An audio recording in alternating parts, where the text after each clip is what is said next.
Ætli við getum ekki sagt að svona tilgangur okkar á þessari jörð sé að reyna að gera hana að betri stað. Hjálpa náunganum. En við erum misvirkið því. Ég kom með mann hérna í sófann sem er svo sannarlega leggja sitt af mörkum þessa dagana. Ólafur Jónsson, heill og sæll og vertu velkominn. Takk fyrir það.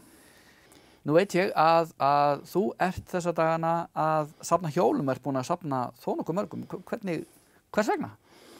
Já, það æxlaðist þannig að Kívanishreyfingin gefur og hefur gefið í rúm 30 ár börnum á Íslandi í fyrsta bekk hjálma. Já.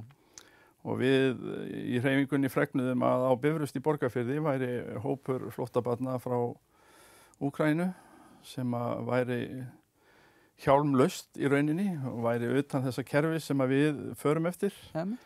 Þannig að ég hafði samband við aðalstyrktaraðil okkar, Eimskip, og það var sjálfsagt því að það er einstakt það samstarf sem að Kívanis hefur átt við það fyrirtæki í 17 ár. Já. Að ég fékk hjá þeim 30 hjálma sem ég fór með á Bifröst og það var svona átakanlegt í raun að horfa á.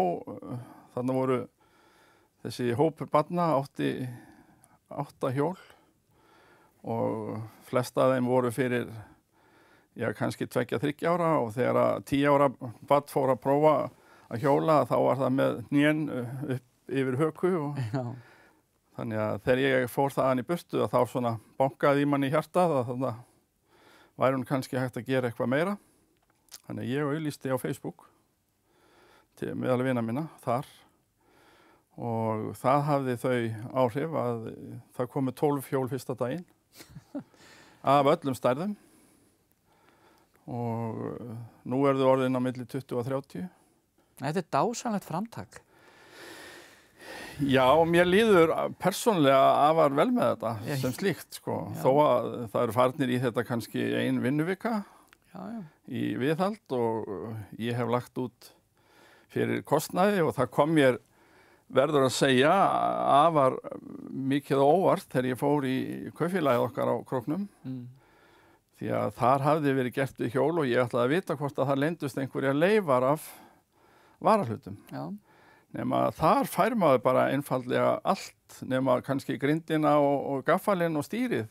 Nú já, það er bara allt til alls. Alla smæðstu hluti í versluninni Eyri á Króknum og það hefur reynst mér vel því að ég er búinn að kaupa sjálfsagt 20-30 bremsu og gírvíra og annað eins af börkum og fleiri smáhluti sem að þarna eru.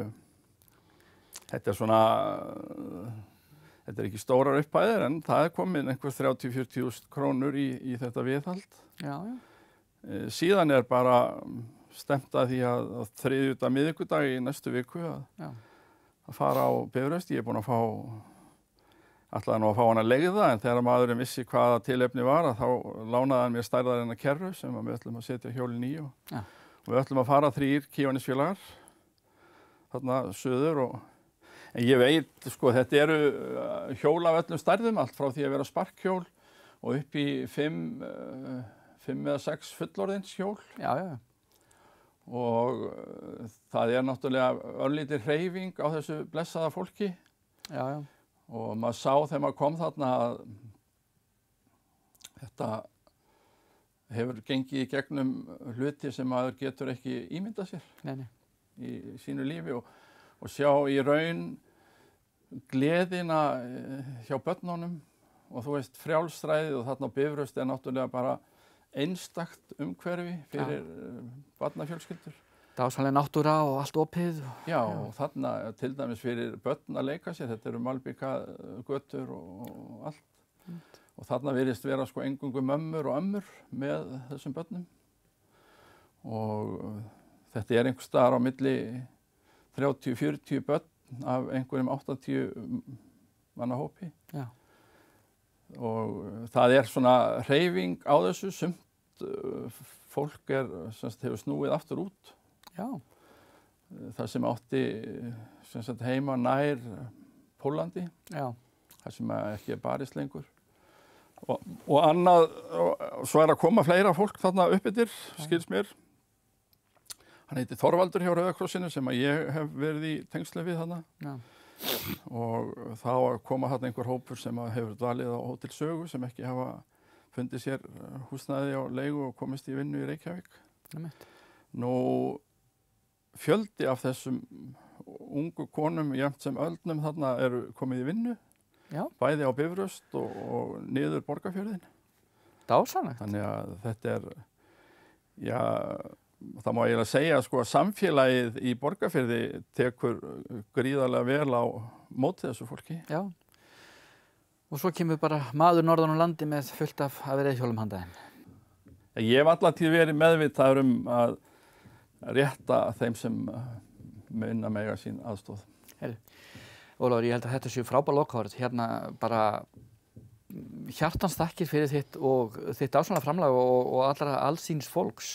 Takk fyrir bara að bjóða mér hérna. Þetta og ég vil beina til þjóðarinnar eða fólk sem á þetta hlustar að sjáu það einhvers staðar umkunna að verða stöðu að bregðast við því að auðvitað getum við hjálpað okkar með bræðrum og systrum í íslensku þjóðfélagi líka en þetta fólk hefur þurft að þola og reyna meira heldur en að við gerum okkur einn fyrir. Nei, alveg hárrétt. Ég skal taka einlæglega undir þessa brýningu. Kæra þakki fyrir komuna. Takk fyrir mig. Og við sjáumst á Vörmuspori.